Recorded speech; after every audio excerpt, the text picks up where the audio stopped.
topics that affect different fans um, from different parts of the world. Um, Anything sports, basically. yeah, Anything sports. totally. Check your mic, baby. Check your levels. Levels is good. Make sure the red light is on. You gotta. Yeah, really. Okay. Hello? Yeah. All right, start over? All right. You say you All live, right, baby. Yeah. All right. Live. Welcome to LDM Radios, LDM Sports Talk. My name is Alfonso Caldero, and I'm accompanied by Brio. What's going on, baby?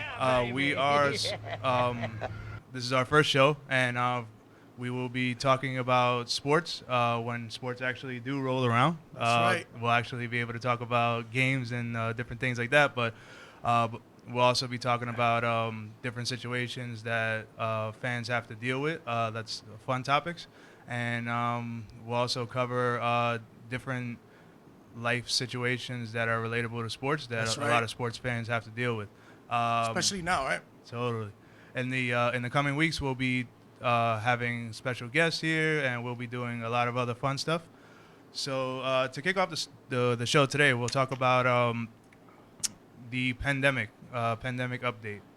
We are right now. July looks like a super duper awesome month to have our sports back. Long awaited since March 12th. Yeah, We let's have get it not had going. any sports. So July 8th, we're gonna the MLS is gonna be back with a tournament beginning. The NHL training camps are gonna be starting on July 10th. Major League Baseball finally this week they ended up ending their beef. Yeah, I'm excited. Yeah. I'm excited for baseball. I've been waiting for baseball for a little too long, and I was kind of getting irritated with the whole back and forth between the owners and the players. Yeah. Little irritating, but they finally got it together, and I think they got. I mean, all dates are tentative, but Yeah. I think they finally got the ball rolling with that. Soap opera central For over there real. was No velas. amazing. I mean, not that we needed entertainment in sports anyway, but Facts. I don't think that was exactly the entertainment that we needed. So, Yeah, I was so- biting my nails to my cuticles, man. I was like, "What's going on? Nobody want to play? Yeah. Give me a contract." So then we have women's soccer. The Women's soccer. NWSL is going to have a Challenge Cup final. July 30th will be the NBA starting their regular, finishing up their season before they ended up going to the playoffs, and then the NHL will start their exciting, unprecedented 24-team Stanley Cup playoff tournament. If you want to talk about soap operas, if anything, the NBA has been a big soap opera. Yeah, we'll definitely touch We'll on all of we'll those touch on topics. that. We'll get to that. Then in late July, the WNBA is going to start up again. And then we Okay. have the NFL training camp starting in late July. So Okay. for all of the sports nuts like us, they'll be back soon. Yeah. So, we need that. We need that. It's been tumultuous times. We need a little sports to calm the nerves and the social unrest is the civil unrest that they've been talking about. So we definitely need something to Absolutely. calm our nerves. I think that's going to be the benefit of having the sports coming back. Is going to be that's going to be the number one reason, because sports are going to lose money. The different owners, the different businesses, much like every other business that exists right now. So all sporting teams, thankfully baseball included, is going to follow through with that, and they're going to give us the entertainment we need. And Yeah, it's definitely needed. I mean, we're gonna touch on that with NBA. We're gonna touch on that with NASCAR, because NASCAR hasn't stopped, right? nope. NASCAR hasn't stopped, but they've had a little bit of drama. I think we're gonna Yeah, touch into that too. Definitely. Well, we'll start with baseball. This week they ended up getting their formal agreement. Well, I mean, I guess it was the owners who kind of just strong-armed the whole way, and then they ended up getting what they wanted, the 60-game season. And then after that, there's going to be extended playoffs. A lot of the details are tentative, of course, as everything else is. I don't mind a 60-game season, honestly. I'm not. I sometimes, what was it? 160 games on a regular. 162. It gets a little long at times. So 60-game season, I'm kind of looking forward to a 60-game season, because that means that you're gonna get a better or a higher intensity of playing just to get to the playoffs. They have what's the playoff bracket for that for the MLB Right season? now, it's not 100% ironed out yet. They're still working out the details of finalizing like what the actual playoff structure is going to be. Okay. Yeah. All right. All right. Though the training camp starts on July 1st, so that's gonna be exciting to finally have that going. But a lot of hopefully the pitchers and catchers, because pitchers and catchers usually show up like 2 weeks before. Yeah. Hopefully they've still been pitching. You see different social media outlets and different team sites that they have they show players training and stuff like that. I mean, you that's never really know if it's all of them, but you'd have to assume that they're all in some kind of program to stay ready. Yeah, that's the benefit of today's day and age where you got social media and you can stay in tune with your favorite athletes and see what they're up to. They're either going to be training or they're partying to death. But even though you couldn't party it unless you probably went out to a different country or something. But I doubt it. It's a global pandemic. So I doubt you were able to party maybe from the confines of your mansion. Yeah. Well, I think TMZ is global. I don't think they're just confined to us. So they're definitely out there. So in the 60-game season itself, I believe that it's a great plan just because it's what they got. Like everybody's just working with what they have at this point. The players were looking for more. The players were looking for opt-outs if they didn't want if they didn't want to play themselves. They were looking for a lot of different agreements that they weren't able to get. But at the same time, I think that it's beneficial to move forward and actually have a season. It would have been a severe blackout of baseball if they did not execute. Yeah, it wouldn't have been good. A season when everybody else is doing what they have to do to get this going. I think one of the interesting wrinkles of the 60-game season is going to be the young players. I think the young players are going to be are not going to have as great of a time as they would have with a full season because 60 games is the home stretch already. So you're going to have the veterans playing more. You're not going to have too many of those they need a day off kind of days where they just sit in the dugout. That's a good point. That's a good point. That means that they're going to get more playing time.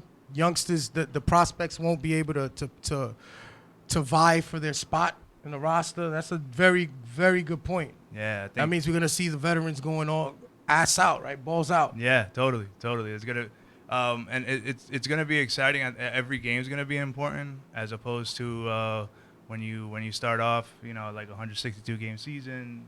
Pretty much like April and May doesn't really count. As much as you grind in anyway.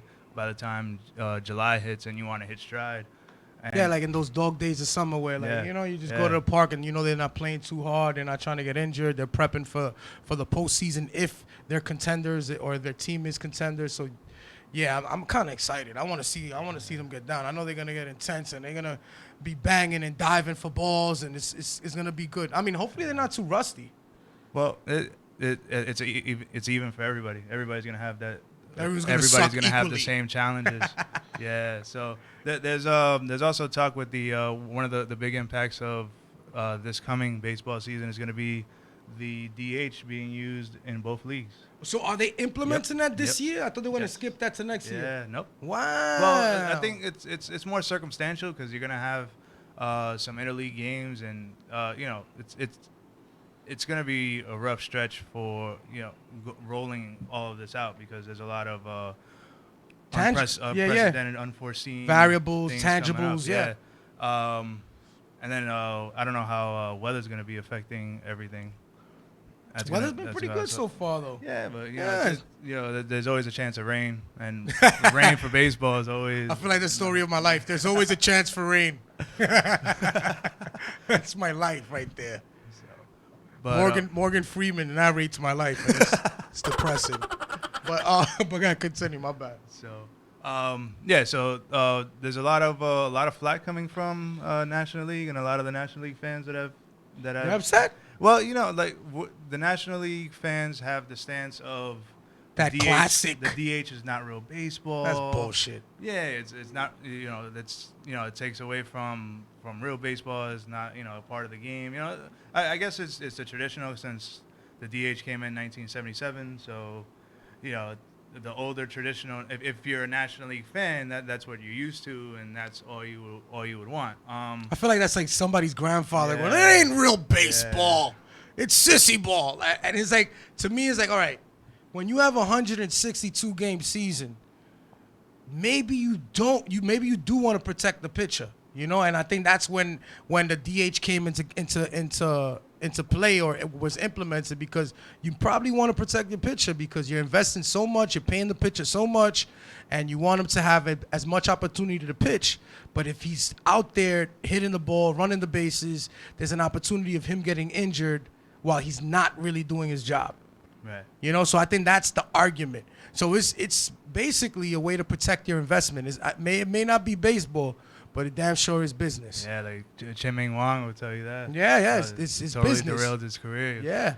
So, I think on top of that, we have the. Where we at, Fonz? Let it out. Oh yeah, I was like thinking about Chien-Ming Wang's name, and he said it that was a totally tragedy. got me out. So, Morgan Freeman definitely narrated Chien-Ming Wang's life. Yeah. So I think the DH role itself, it saves careers. I think that's the biggest thing, and it preserves longer careers for players that can just hit, and it also preserves the pitchers, like you said, so that they don't get hurt as much. Like, is it real baseball? You know, like it's Baseball's baseball, baby. Baseball's been here for over 100 years, but I think the main culprit is just baseball itself. Like, it's the only sport where you have one league, conference, however they divide all the teams, like Western Conference, Eastern Conference, AL, American League, National League, however they divide it.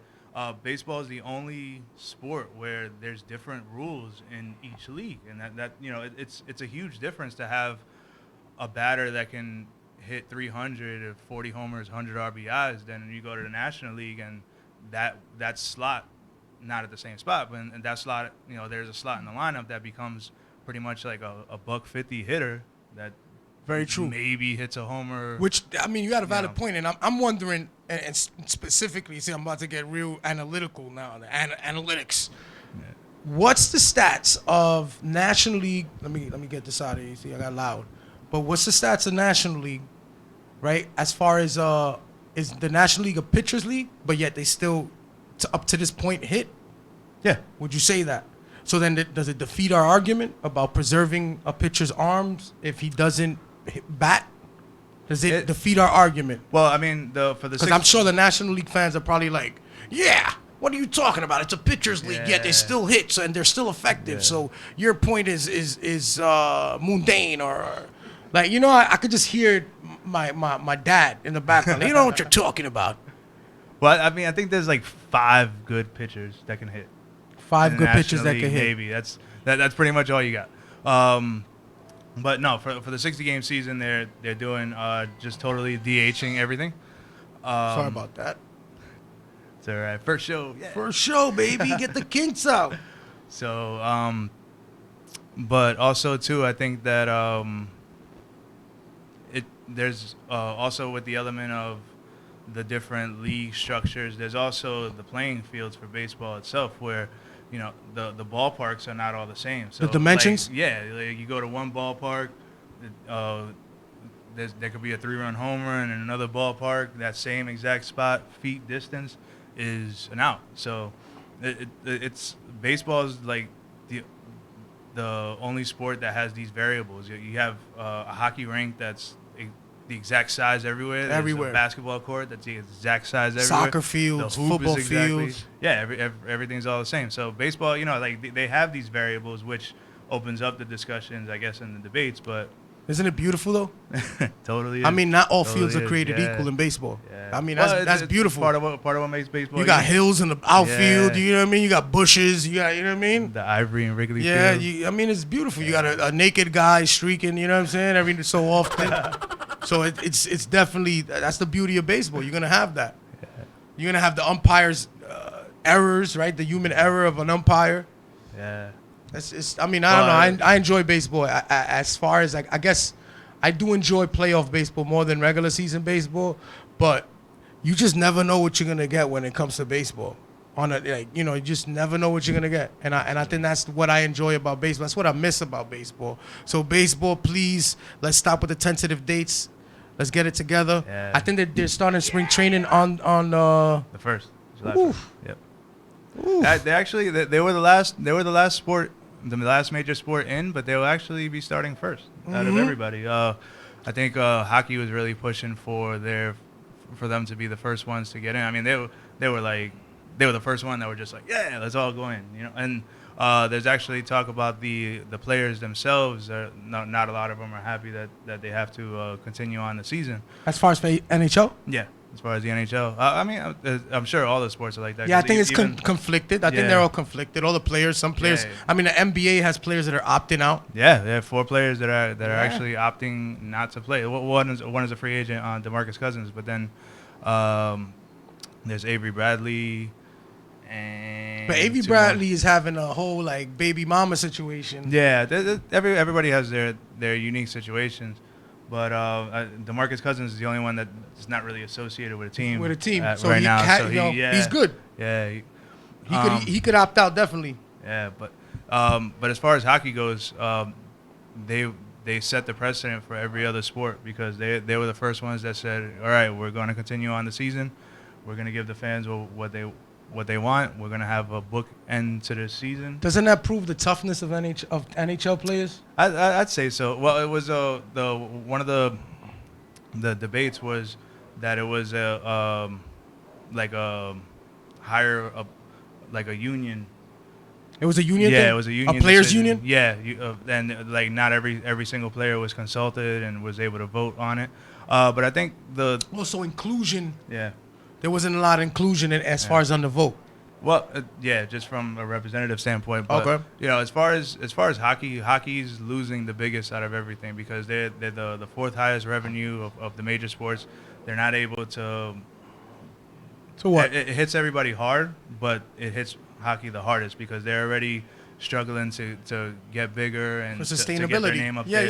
yeah. And what they've effectively been able to do is salvage something from this season so that they can move forward and build the brand and be able to grow the business and that's what every sport. I mean, I know every that's what sport you wants. want. But I know but you're when big you, NHL yeah, fan. totally. But when you look at it from a baseball standpoint, baseball is number 2 in revenue, and they were just dragging their feet, and they didn't have the same kind of initiative to get everything going. I mean, think they didn't have the testicular fortitude to proceed. And listen, I love baseball, but when the players sit in there going, "Oh man, I'm not trying to take a pay cut," it's like, come on, bro.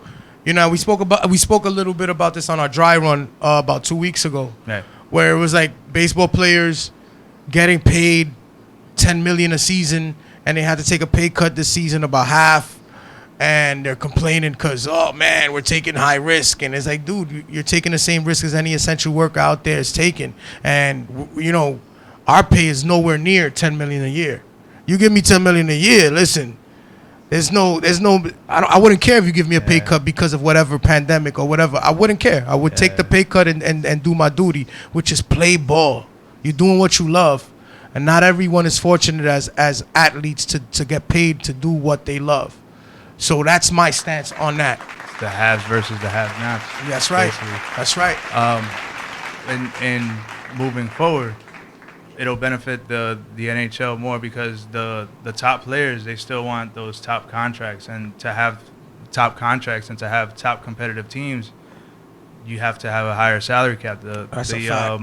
The NHL salary cap is the lowest out of all teams, around swimming around a little over 80 million. And Oh, wow. yeah, I compared didn't know that. yeah, and then you have 23 23 players having to get a cut in that. There's incentive for the salary cap to go up, and the way the salary cap goes up is if there's more viewership and there's more actual fans that go to games, even the casual fans, the new fans, and getting everybody else in there is the important thing. So let's move on to NASCAR. Let's talk about some NASCAR for a little bit. NASCAR. All right, so you could take the floor on this one. You I want know me to have take the floor? Yeah, you have a. All right, give me opinion on this. okay, so NASCAR. I feel like there was a story that came out with NASCAR. Their sole black driver, right? Bubba Wallace. Bubba Wallace. So Bubba Wallace, they found a noose on one of his garages to his car, his NASCAR vehicle. Mm-hmm. They found a noose, and this all taps into the whole Black Lives Matter, the whole social injustice movement that's been going on. It all taps into it. Just recently, NASCAR prohibited the use of Confederate flags, which, listen, NASCAR, we acknowledge that you're making an attempt to just be on the right side of history, but we're in the 21st century, in the year 2020, and it took so many years for you guys to finally remove a symbol that maybe symbolized inequality, symbolized division and divisiveness, and basically the opposite of inclusion. So for that, I think that's where I'm like, all right, I like that you made the decision and you pulled the trigger on the Confederate flag and removing it, but at the same time it took way too long. And then now that you see the tide rolling towards, where people are fed up, and just people are fed up with the nonsense that's going on within society, as soon as you see the tides going that way, you make that decision and you put Bubba Wallace in the forefront. I think there's even pictures in the media of Bubba Wallace standing like this, like Superman with his chest out, which is like, really, you put him to the forefront now, and then you publicized a false report of a noose, because they found out that the noose that they found was there since October of 2018. 2 years ago. 2 years ago. Yeah. And the noose wasn't a noose. The noose was really a slip knot in order for you to open a garage door. And you had the feds. You had the feds investigating this. And I don't want to put no blame on Bubba Wallace, but my brother, you are being utilized. And I think what's his name, Steve Phelps, is the commissioner of NASCAR, president, whatever title they gave him. He publicized this. He went on a press conference. He's like, yeah, we found a noose on Bubba Wallace's garage. We're going to investigate this, and we're going to take this serious. I think he did it. He did that in order to jump ahead and dominate the headlines due to the fact that there's no sports going on. So if you want to dominate sports headlines, you need a little bit of controversy. I mean, everybody's jumping the gun nowadays. So. I get it.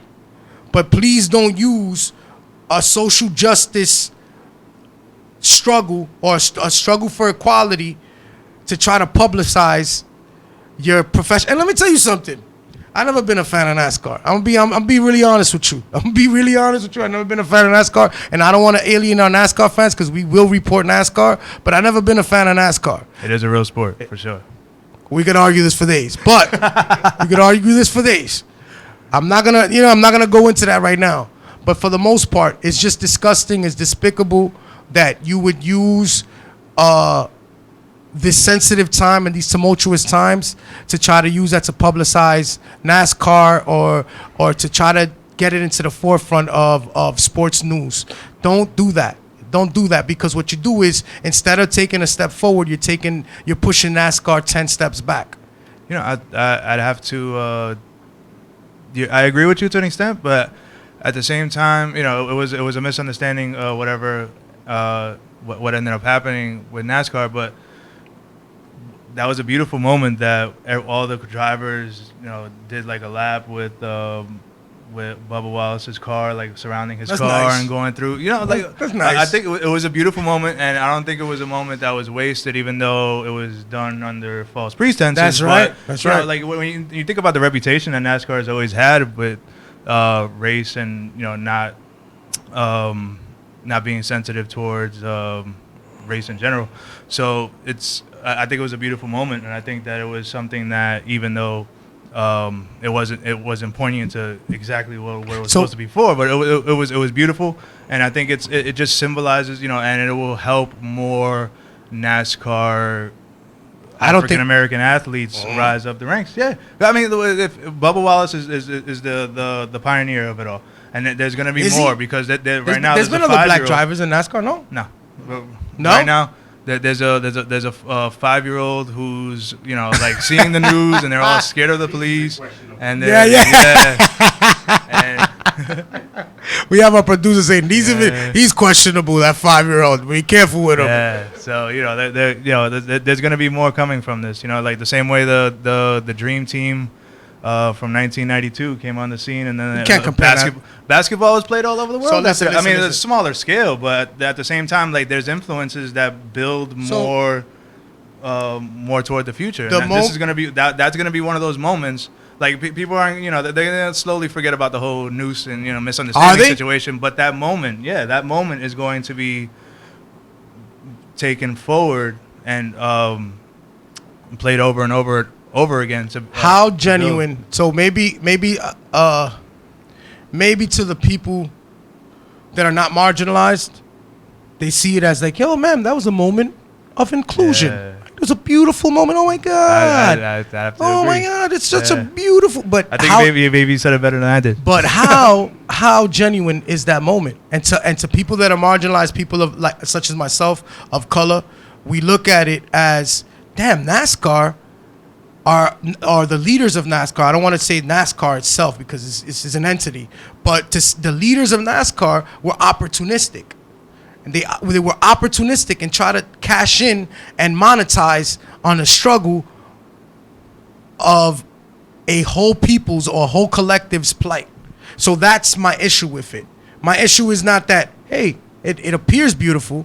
And in the history books, it's like, hey, we followed Bubba Wallace for 4 laps around in a circle. Yes, it's a step forward. But when you publicize, and let me say something, another thing, because and we're running out of time, but and my thing is, there were feds that came in to investigate this.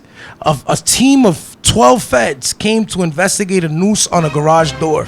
These are tax dollars being wasted, and I'll leave it there because I know we're running out of time. Yeah. But come on, man, come on, bro. Well, I'd say I still think it's a beautiful moment. I think when, I'm not gonna let that go because you take away what it was for, but what actually ended up happening and how it's unprecedented to how NASCAR has been operating. Like it's a symbolic moment that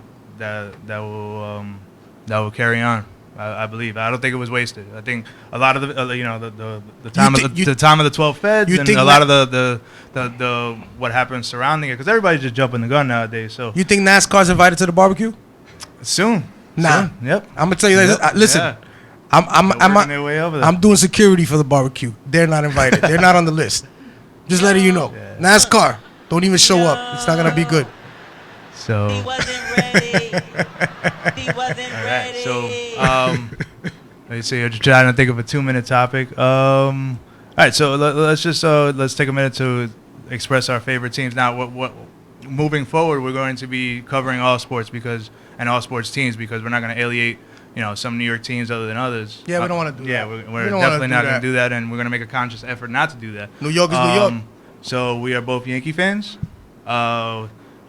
Joe is a Giants fan. I'm a Jets fan, which it's not easy being green, but I'm sorry, guys. I'm still with it. We're both Knicks fans, so Yeah, we are. We and share. I'm sorry to you guys as well. Yeah, it's a shame too because the Nets are looking like Nets are looking pretty like they're good. gonna do something. Yeah. I mean, if they could ever stay healthy, that's the big thing. It's like they put the investment in Kevin Durant, and I think by next year Kevin Durant should be back, right? we should hope. We should hope. I mean, but you never really know. I mean, Kyrie Irving's going down a lot with the shoulder, so but they have they have a How genuine is that, right? How genuine is Kyrie Yeah. Irving's injuries?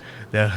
How genuine is that? Well, they definitely have to be. Yeah, Kyrie, come on. Come on, Yeah. get it together. He said, I only play with my best friend. You know what I'm saying? Like, come on, knock it off, bro. That's the way the NBA Get- is. get on the That's court. way the Stop- NBA stop- is. knock it off. There's another show where we have to cover how Absolutely. how Kawhi Leonard, how he ended up saving the NBA from the Supers teams.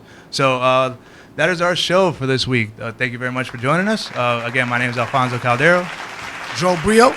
and we will be back next week. Thank you so much, and see you Cheers, next time. baby. All right.